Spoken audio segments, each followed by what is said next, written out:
Hello అండి, అందరూ బాగున్నారా? నేనైతే ఈరోజు లంచ్కి ఎగ్ కర్రీ చేయించుకుంటున్నాను మా అమ్మతో. సో కావాల్సినవన్నీ కట్ చేశాను. ప్రాసెస్ ఏంటో చూసేద్దాం. First oil పోసుకుందాము.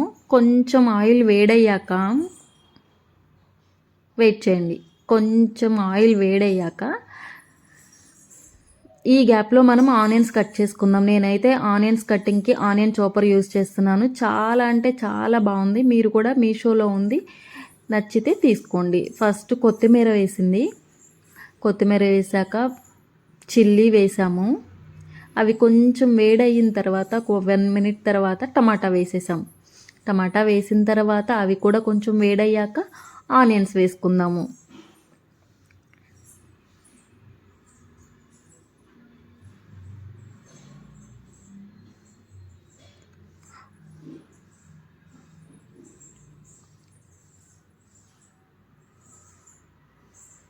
ఆనియన్స్ వేసాక అవి కొంచెం బ్రౌనిష్ కలర్ వచ్చేంత వరకు కాసేపు అలా పక్కన పెట్టేయండి, మూత పెట్టేసి.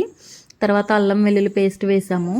మేమైతే గళ్ళుప్పే యూజ్ చేస్తామండి కర్రీస్లో, సో కొంచెం గళ్ళుప్పు వేసాము.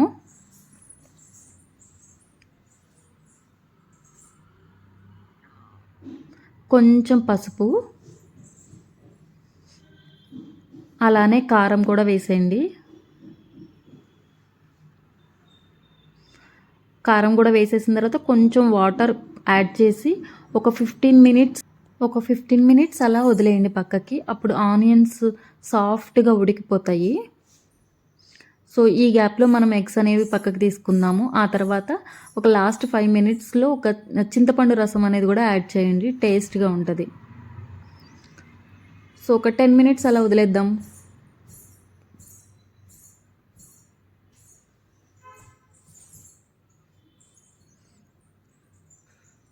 మన కర్రీ రెడీ. చూసేద్దామా? వావ్, కలర్ఫుల్గా ఎంత బాగుంది, అంతే టేస్ట్గా కూడా ఉంది. సో మీరు ఇలానే ట్రై చేయండి. టేస్ట్ ఎలా ఉందో చెప్పండి. నా వీడియోస్ కనుక నచ్చితే సబ్స్క్రైబ్ చేయండి. Thank you for watching. Keep watching my video.